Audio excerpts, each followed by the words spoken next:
Welcome to the EduFaith Essentials Educational Podcast. EduFaith Essentials is an educational podcast that provides essential information and tips about education, leadership, and topics about diverse learners. Diverse learners include students with individual education plans, services under the Individuals with Disability Education Act, Section 504 services, English speakers of other languages, and interventions. EduFaith Essentials' mission is to bring positive awareness to promote equity and inclusion in education by sharing topics about non-traditional learners. EduFaith Essentials' goal is to restore faith in education one student at a time by empowering listeners with knowledge. We all know that knowledge is power, so let's be powerful. EduFaith, EDU, education, and faith, trusting or believing in one's ability.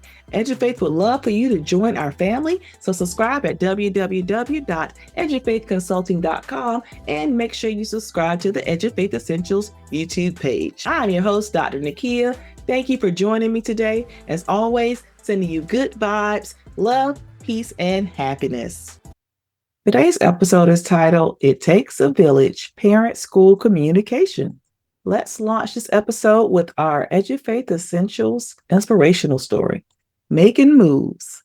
Let me introduce you to an extraordinary young change agent, Dylan Law, a teenager from Orange County, California, who lives with ataxic cerebral palsy.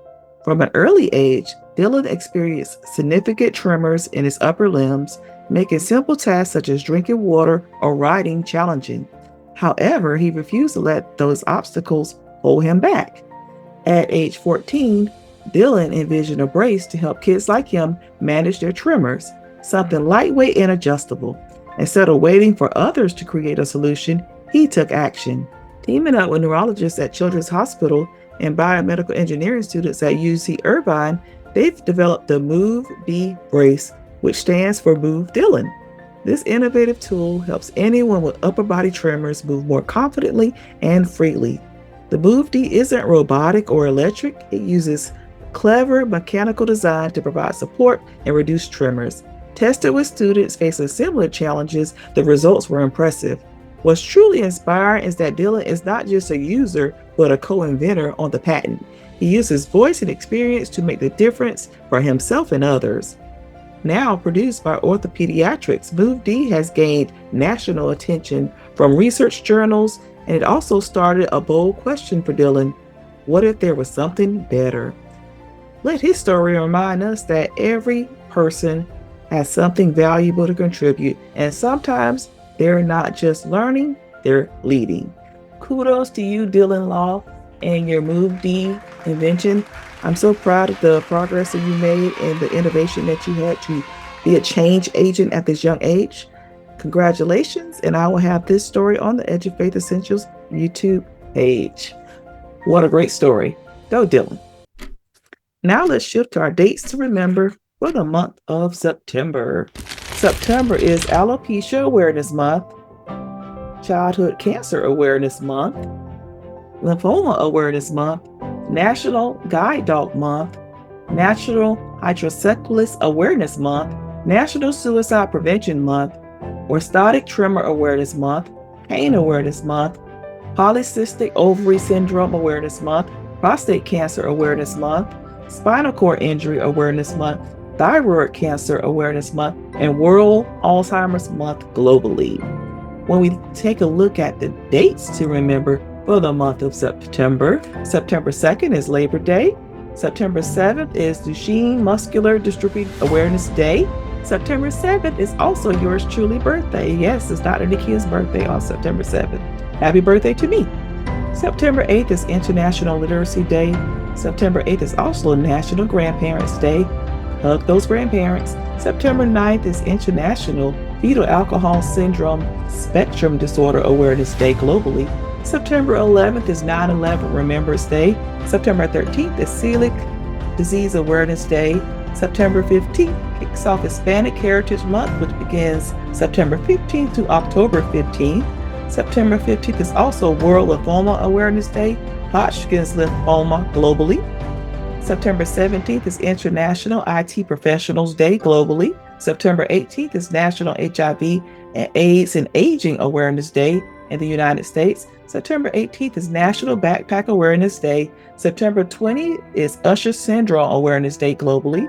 September 20th is Hydrocephalus Day globally. September 21st is World Alzheimer's Day globally. September 22nd is World Chronic Myeloid Leukemia Global Day. September 22nd through the 28th is International Week of Deaf People globally. September 23rd is International Day of Sign Language, United Nations. September 25th is See Say Day. If you say something, see something in the United States. And September 27th is National Teachers Assistance Day in the United States.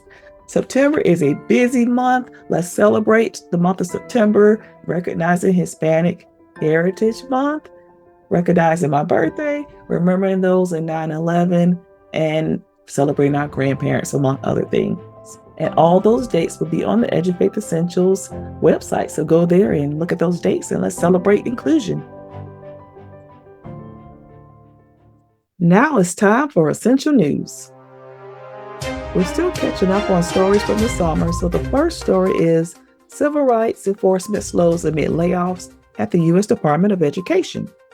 The U.S. Department of Education's Office of Civil Rights is facing a significant slowdown in civil rights enforcement due to large layoffs, as reported by the Associated Press. Recently, OCR has resolved over 40 fewer cases related to civil rights, especially disability discrimination, despite a nearly 9% rise in complaints from students and families. This drop follows budget cuts in spring 2025, which resulted in the loss of more than half of the OCR's full-time staff investigators. This backlog is particularly troubling for families of students with disabilities who rely on timely federal intervention in cases of denied access to free and appropriate public education, FAPE, and inappropriate use of restraints. Advocacy groups, including the Council of Parent Attorneys and Advocates, COPA, warned that families now face lengthy delays in resolutions, often leaving students without necessary services or accommodations. Civil rights advocates are calling on Congress to reinstate OCR staffing levels and provide necessary funding to ensure timely enforcement, highlighting the fragility of federal disability protections amid staffing and leadership changes. Story 2. After months of political standoff, the federal government released $5.5 billion in withheld education fund, which had been previously frozen due to administrative restructuring. This funding is crucial for public school operations, including IDEA Part B and special education grants, and is released followed by bipartisan advocacy from lawmakers and education leaders. Critics warn that continue to withhold could undermine special education services and disrupt IEP evaluations and inclusive programming. The Council for Exceptional Children emphasized that these funds are foundational, not supplemental. Many districts depend on IDEA allocations for resource rooms, hiring special educators, and providing assistive technology. Without timely disbursements, schools often face service delays or increased burdens on local taxpayers. While the release of funds was celebrated, it's also sparked renewed calls for Congress for legislation to limit executive interference in mandatory education funding, particularly for students with disabilities who are disproportionately affected by the funding gaps. The third story, a coalition of former U.S. Department of Special Education leaders released a letter in July urging lawmakers to reject key components of Project 2025. This proposal would transfer oversight of the Individuals with Disabilities Education Act from the Department of Education to the Department of Health and Human Services and convert federal special education funds to block grants. The officials warned that such changes will weaken IDEA enforcement and accountability, potentially compromising students' right to a free and appropriate public education and proper implementation of the Individual Education Programs, IEPs. They emphasized that separating funding from student needs could mirror the issues seen during the No Child Left Behind era, where marginalized students received inadequate support. They emphasized that separating funding from student needs could mirror the issues seen during the No Child Left Behind era, where marginalized students received inadequate support. The letter urges Congress to maintain the Education Department's role while enhancing its funding and enforce capabilities. The next story is PBS NewsHour's Disability Reframed series featured a July segment exploring the impact of proposed cuts and leadership changes at the U.S. Department of Education on students with disabilities, and included interviews with parents, teachers, and administrators voicing concerns over reduced support for IDEA compliance with fewer federal oversights. One highlighted Pennsylvania district is struggling with missed IEP timelines due to staff shortages and poor state communication. The program warned that decentralizing special education enforcement could lead to inconsistent rights and services across states, undermining the national safeguards intended by IDEA. The segment concluded with a call to action for community involvement, urging educators and families to stay informed, document service gaps, and advocate for the rights of individuals with disabilities. Story 6, New National Technical Assistance Center on IDEA Fiscal Data. In July 2025, the Department of Education launched the National Technical Assistance Center to improve state capacity for accurate IDEA Part B and Part C fiscal data management. The center will provide technical assistance to help states meet IDEA fiscal reporting requirements, focusing on maintenance and state financial support, local maintenance effort, coordinated early intervening services, and Part C allocations. With an estimated first-year budget of $3.9 million and $4.2 million in the second year, the initiative aims to enhance data accuracy, state capacity, and equitable resource distribution. This opportunity enables states, districts, and parent groups to enhance fiscal training and effectively monitor special education funding. Next story, IDEA Data Management Center to streamline state systems.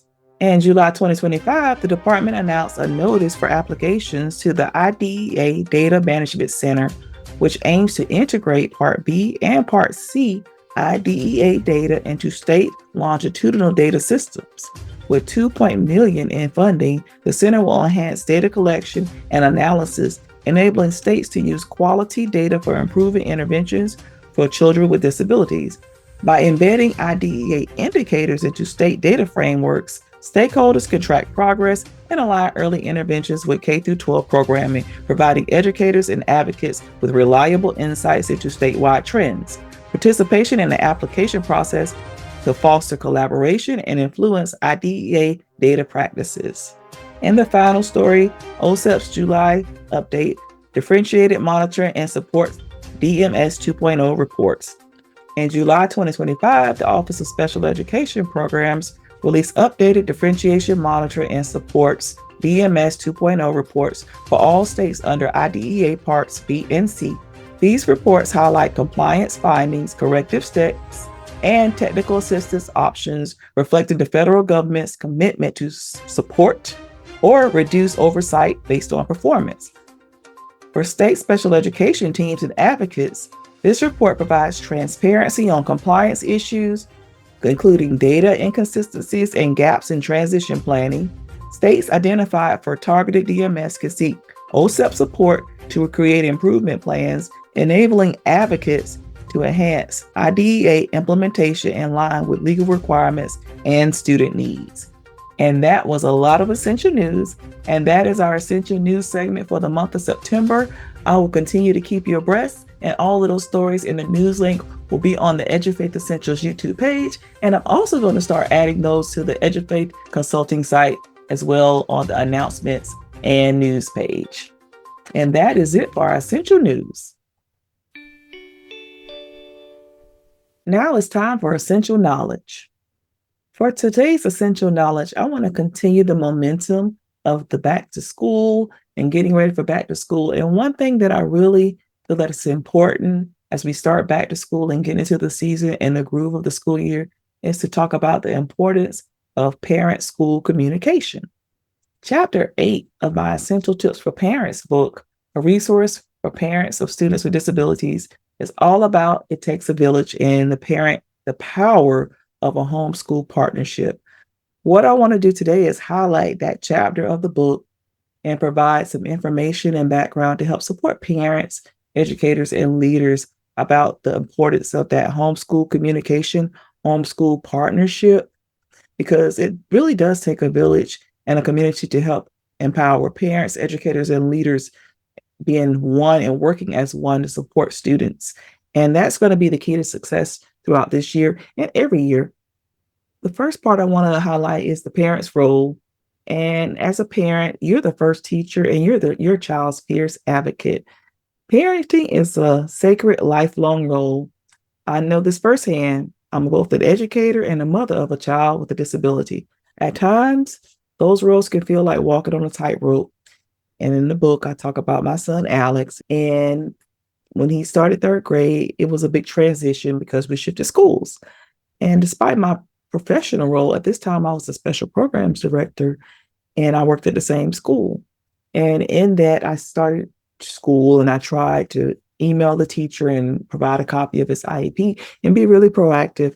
But once again, I also worked at the school. And so I tried to do everything and try not to be intrusive because we were colleagues and everything. However, over time, his grades started to slip. And I sought the teacher out. I reached out to her during the planning time. And because we worked on campus, it was seen as intrusive. And she went to the assistant principal and told on me pretty much. And this reminded me that as a parent, my first job is to be a parent. And sometimes that meant stepping beyond my professional boundaries to advocate fiercely.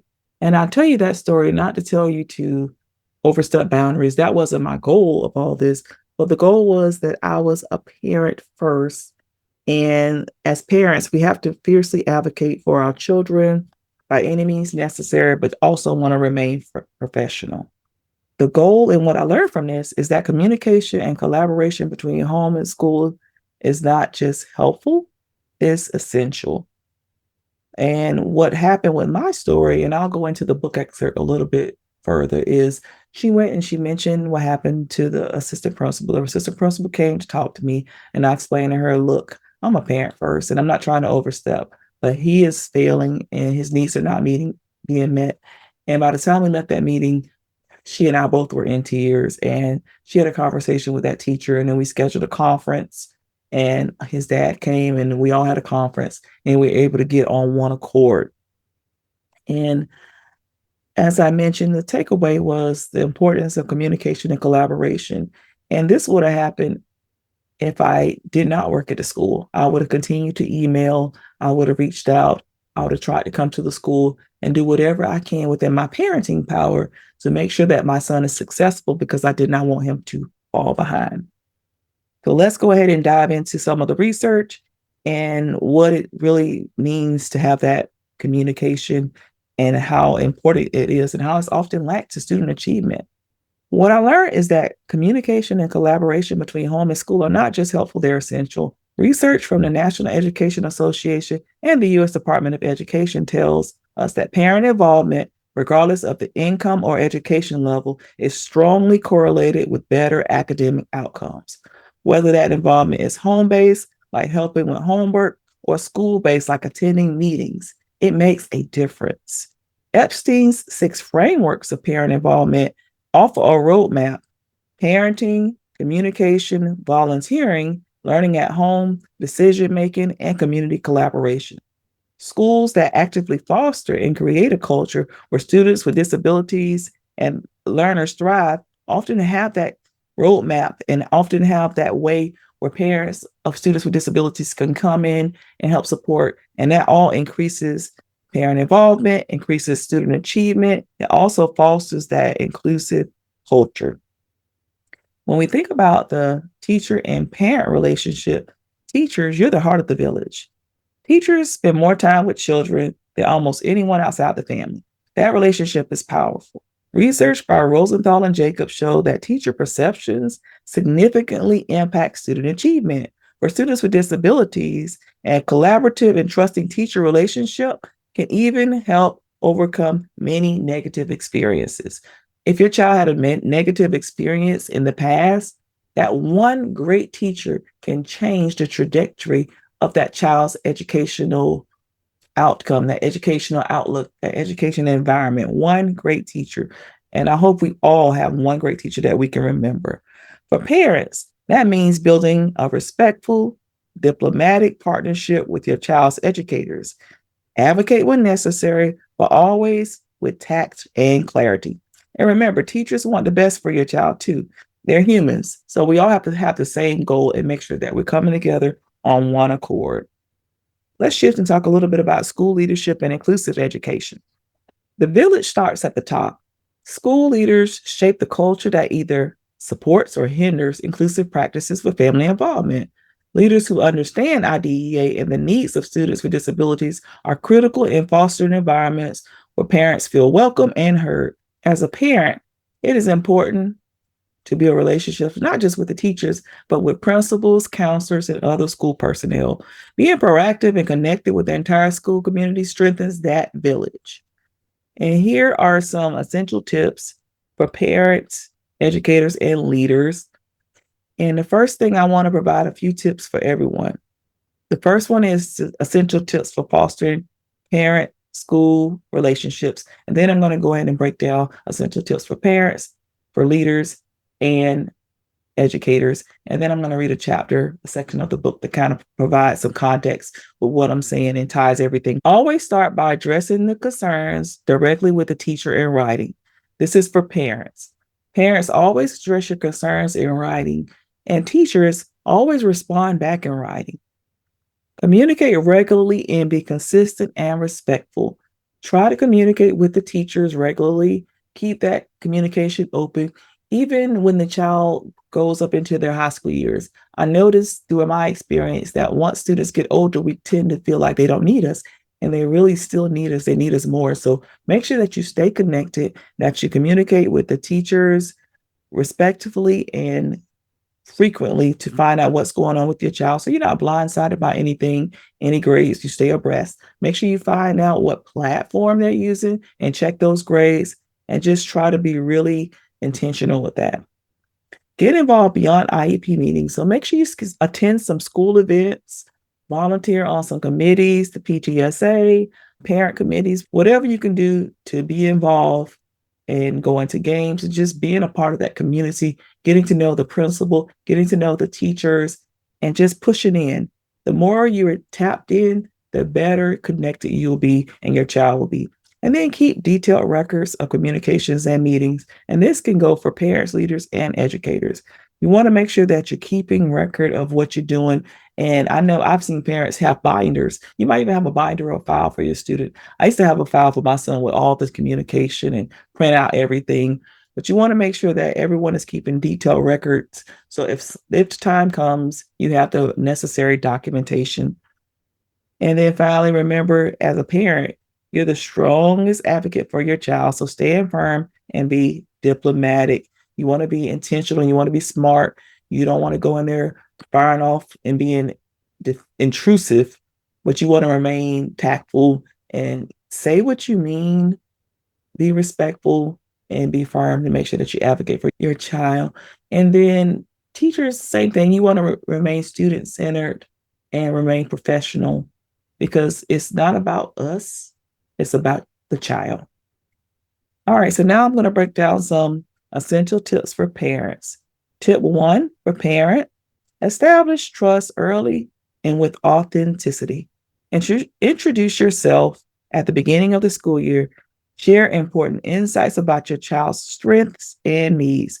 Do it in an email, do it in a letter, try to have a conversation, but always try to be proactive at the beginning of the school year. Tell the teacher important things, allergies, medical information, what your child loves to do, what's their best subject, accommodations, IEPs. Be proactive and share that information.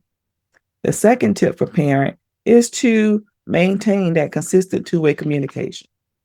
And that means you're going to stay informed, sign up for school apps, newsletters, and check-ins, respond promptly and respectfully to teacher outreach. Stay connected, be proactive, but also do your part when the teacher reaches out to you. As far as addressing concerns, you want to address concerns directly with the teacher first, and you want to find solutions and express your willingness to work together.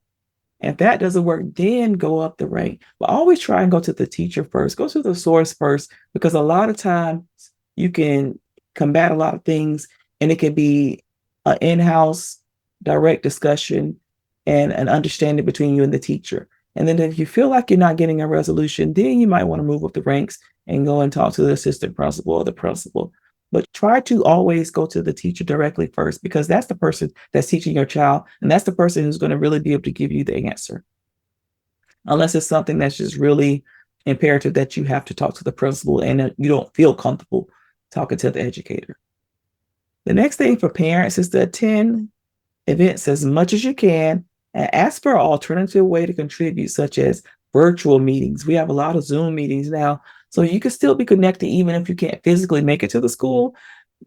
Have those Zoom meetings, have those virtual meetings, participate in home activities, be connected in the classroom, but also connect at home and see how you can leverage those opportunities and create those flexible opportunities for involvement at home.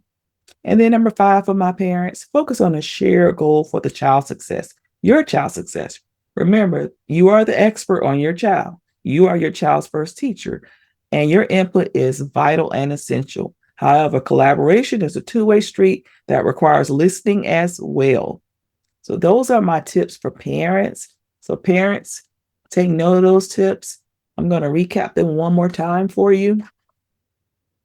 So the first tip for parent is to introduce yourself at the beginning of the year, maintain consistent communication and stay informed, address concerns directly with the teacher first, attend as many events as you can, create those flexible opportunities, and then remember you're the expert.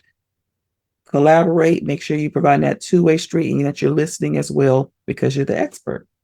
Now for my educators, here are some tips for you as we start the year. Establish trust and early authenticity as well. Make the first contact a positive one. Send a welcome email, a note home, or make a brief check-in. Tip number 2 for my teachers.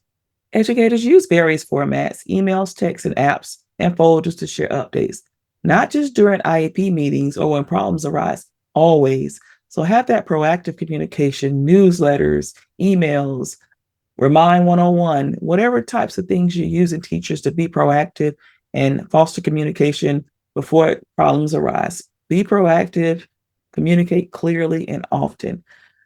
As far as educators, when you're having an issue with a parent, listen without defensiveness, acknowledge the parent concerns, and co-create strategies that support the student. Try to work with it and solve it yourself. However, if you're not receiving a resolution or it seems like things are not going well, then you might want to loop your administrator in and leverage that support. The 4th tip for educators is offer multiple ways for parents to participate.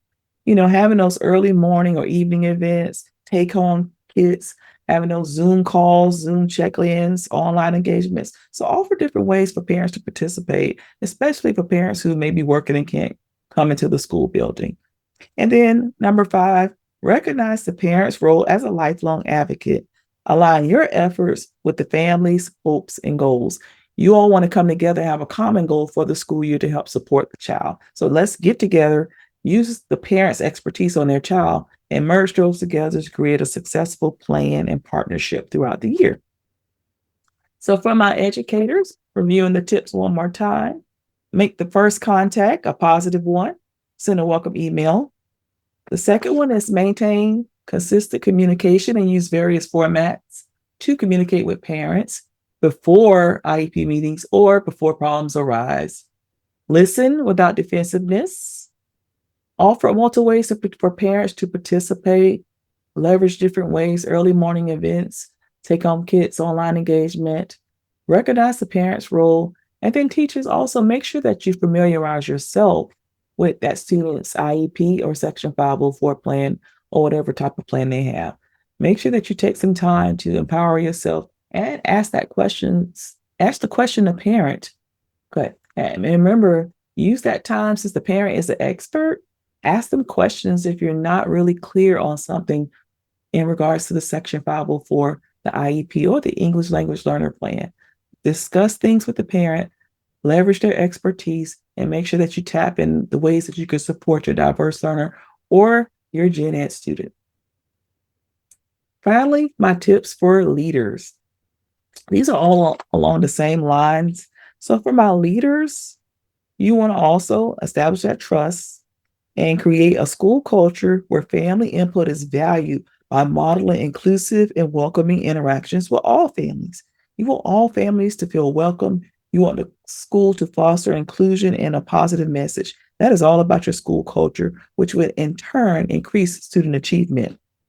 For my leaders, you want to make sure you maintain positive and consistent communication. You want to implement and monitor systems for frequent communication and ensure that communication is accessible in multiple languages and formats. This is all about diverse learners. So you're going to have parents who speak different languages, parents who may need Braille or DHH services, all types of things. So make sure that you have different systems to communicate and communicate frequently. When there is an issue, you want to make sure that you collaborate and don't confront.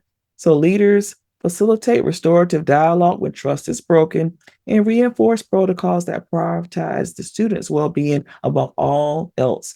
And that's for all three parents, educators, and leaders. We want to remain student-centered and student first. The next thing I want to tell leaders is to support staff with time, tools, and training needed to involve families meaningfully. So think of what you need and how can I support my teachers with communicating and building those family relationships. Consider establishing parent advisory boards, inviting parents to be a part of the PTSA, and any other outreach opportunities to get those parents into the school and have them be a part of that culture and feel welcome. And then my final tip for leaders is to reinforce a school-wide mindset that parents and schools are partners. Maintain a shared focus, a shared accountability with student-centered decision-making. This is so important because when parents, teachers, and leaders align, students thrive. Let me recap the tips for leaders one more time. So for my leaders, create a culture where family input is valued. Implement and monitor systems for frequent communication in multiple languages and formats. Facilitate restorative dialogue when trust is broken and reinforce those protocols. Support staff with time and tools and training needed to involve families meaningfully, including family advisory boards and committees.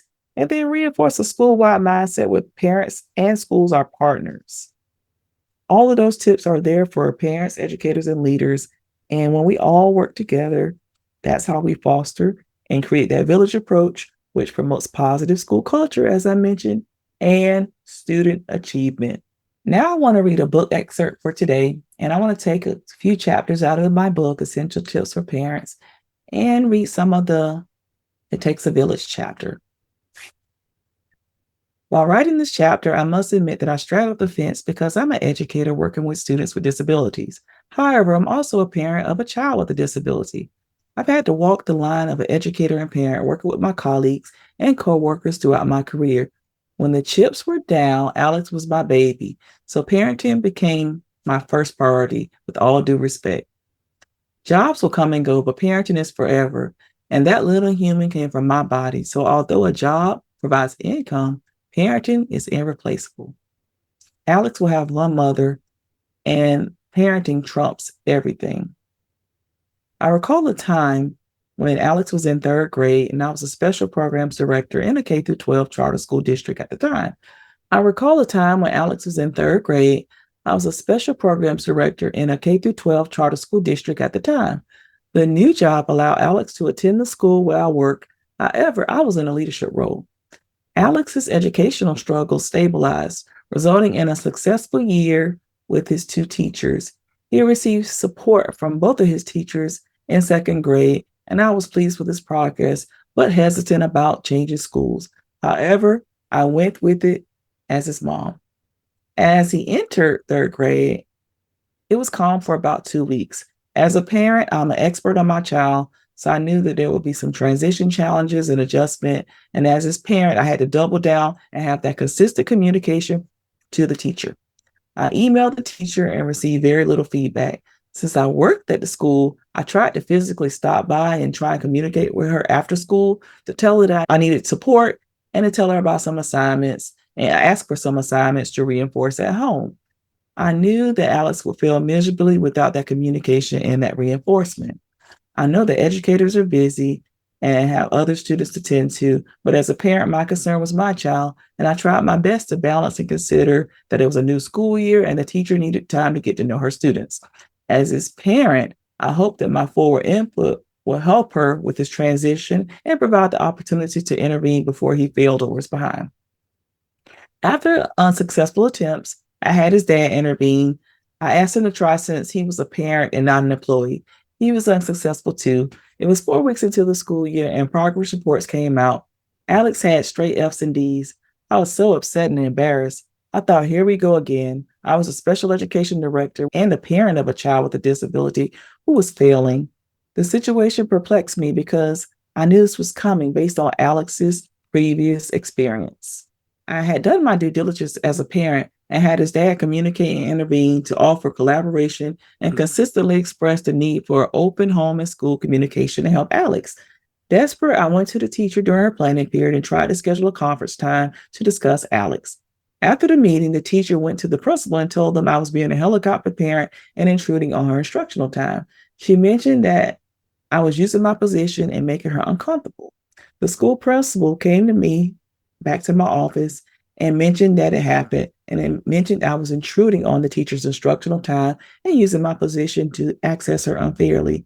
I was shocked. As educators, we discuss students all the time during planning time and in school while passing through the halls. However, since it was my child, the conversation was interpreted as a typical, although it was not my goal when I went to talk to her.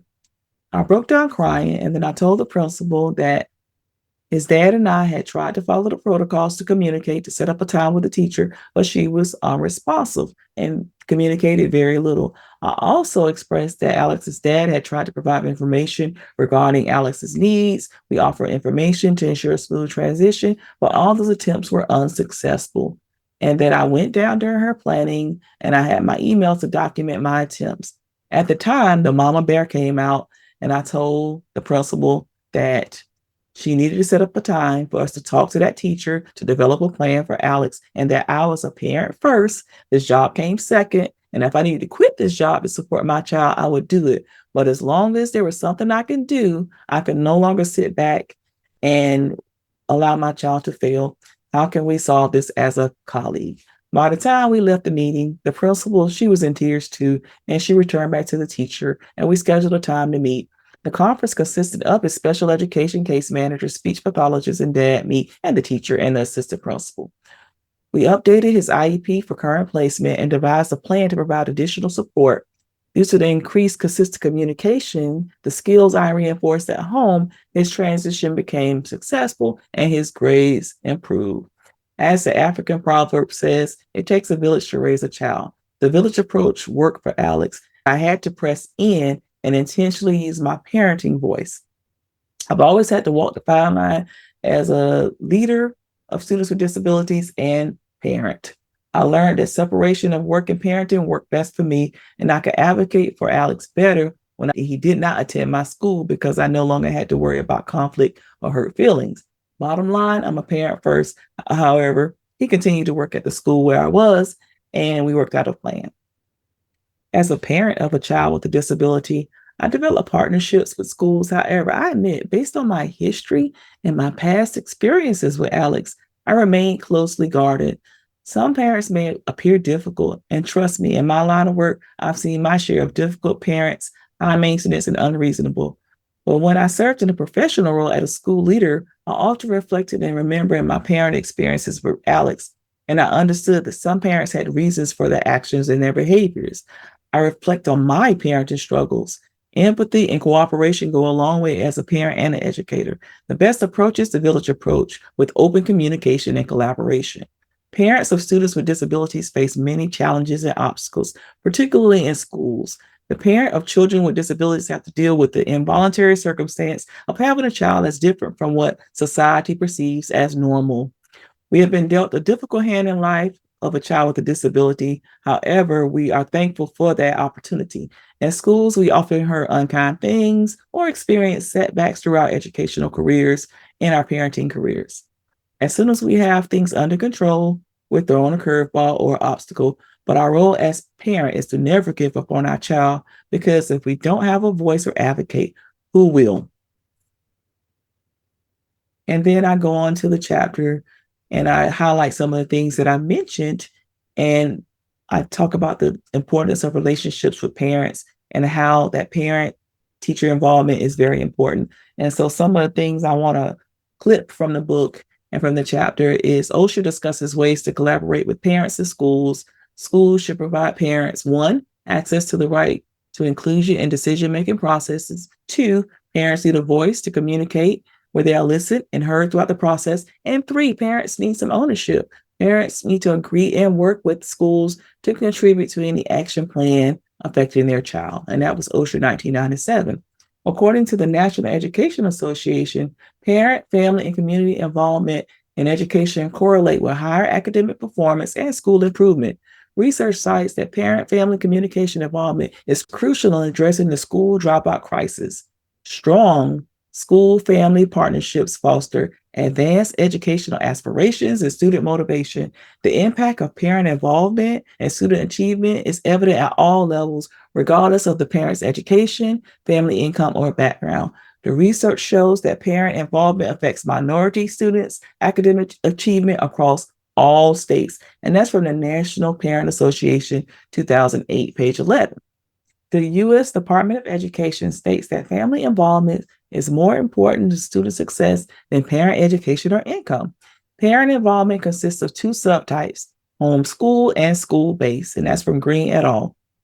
Home-based parent involvement includes helping with homework, reading with children, signing agendas, and other educational enriching activities. School-based parent involvement refers to parent activities at the schools, conferences, class help, or parent-teacher association events, etc., or through school-related events such as field trips, community functions, and that is Staples and Diliberto, 2010, page 59.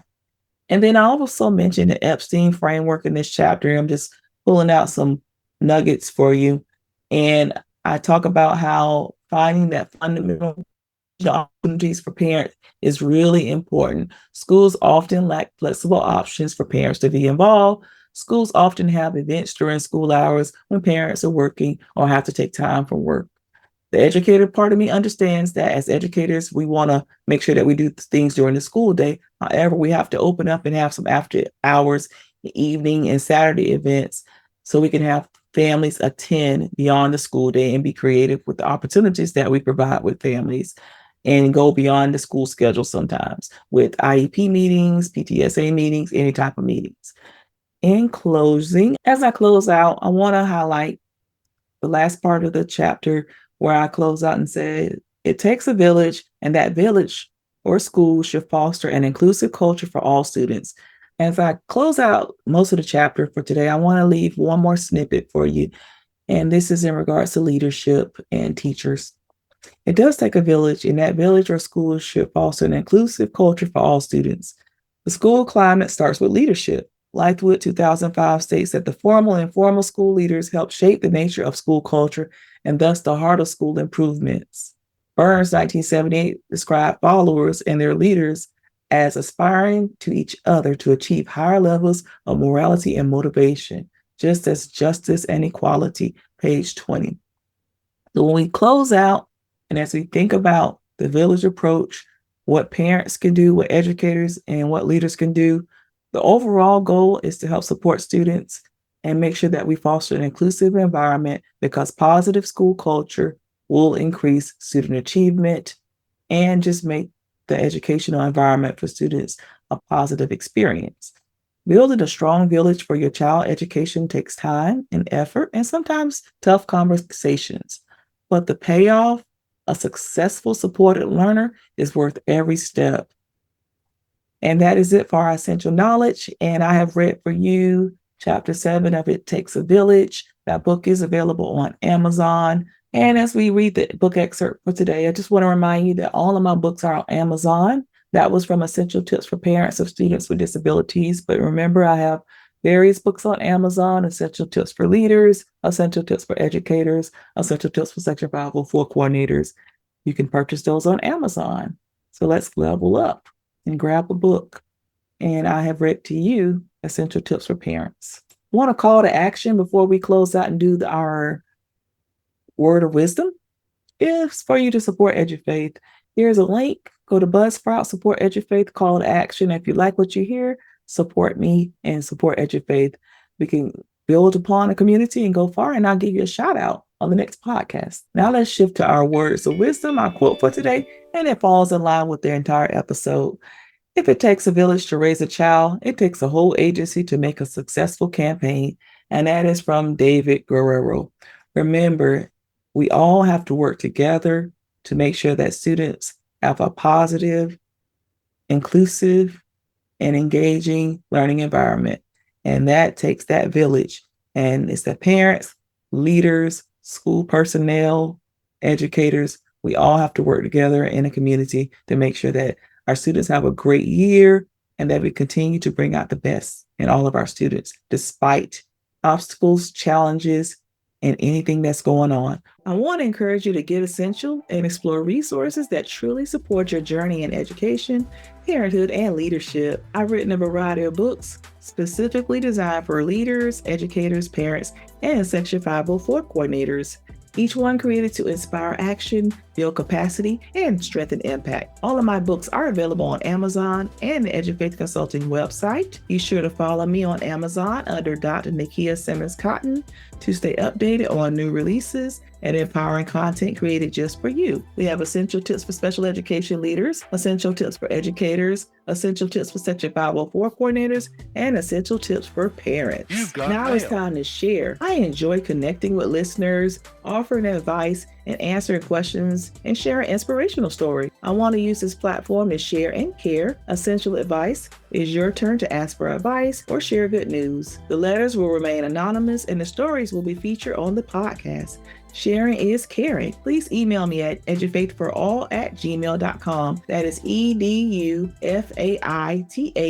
the number 4, ALL@gmail.com. All listeners should adhere to district policies, follow protocols, remain ethical, and adhere to guidelines in the best interest of children. EduFaith Essentials does not assume responsibility or is legally liable for anyone's actions based on the information in this podcast. Before I go, I want to invite you to subscribe to www.edufaithconsulting.com to stay connected and informed. When you subscribe, you'll receive a monthly newsletter packed with fresh resources, leadership tips, and an insightful blog to support your growth as an educator, leader, or parent. www.edufaithconsulting.com. Scroll down, enter your email address, and click subscribe. Don't forget to check out and subscribe to the EduFaith Essentials YouTube page, where you'll find practical videos, interviews, and essential strategies designed to empower your work and purpose.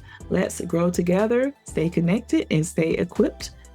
At EduFaith Educational Services, we are committed to equipping families, educators, and leaders with tools, training, and support they need to thrive in today's educational landscape. In addition to our podcast, we provide a wide variety of educational services designed to address the needs of parents, support with disability services, meeting advocacy, service explanations, educators, guidance, coaching, professional development, and leaders, training, professional coaching, leadership coaching, and support with diverse learners and programs. We also specialize in college and accommodation advocacy, including SAT and ACT accommodation support, college and career readiness coaching, and parent education training for schools, organizations, and community groups. Our expertise extends to program development and review, including Individuals with Disabilities Education Act, Section 504, and inclusive practice frameworks. We offer customized professional development for schools, districts, nonprofits, and businesses focused on supporting diverse learners and inclusive education. EduFaith is also proud to offer trainings based on our impactful Essential Tips book series, including Essential Tips for Special Education Leaders, Essential Tips for Section 504 coordinators, and Essential Tips for Parents and Educators. These sessions provide practical strategies, compliance guidance, and leadership insight grounded in real work experience and align with current educational policies. Go to www.edufaithconsulting.com to see what EduFaith can do to support you. Don't forget to follow EduFaith on social media to stay connected, inspired, and informed. Join us on Instagram, Facebook, LinkedIn, the EduFaith Essentials YouTube page, TikTok, and other social media platforms for daily tips, encouragement, upcoming events, and behind-the-scenes updates. Whether you're a parent, educator, or leader, our social media platforms offer valuable content, community engagement, and practical strategies to support your journey. Stay in the know and be a part of the movement. Follow EduFaith today. As we close out, I want to thank you for listening to today's episode, and thank you for staying connected to the EduFaith Essentials podcast. Don't miss a moment to listen to the EduFaith Essentials podcast on your favorite platforms, including Pandora, iTunes, Spotify, iHeartRadio, and all other podcast platforms, including Buzzsprout. All links to the podcast and information is easily accessible on the EduFaith Essentials YouTube page. Tune in, subscribe, and join us as we inspire and equip you every step of the way. Dr. Nakia here signing off, reminding you to be the light, be the change, love someone. Let's restore faith in education one student at a time, and let's get essential.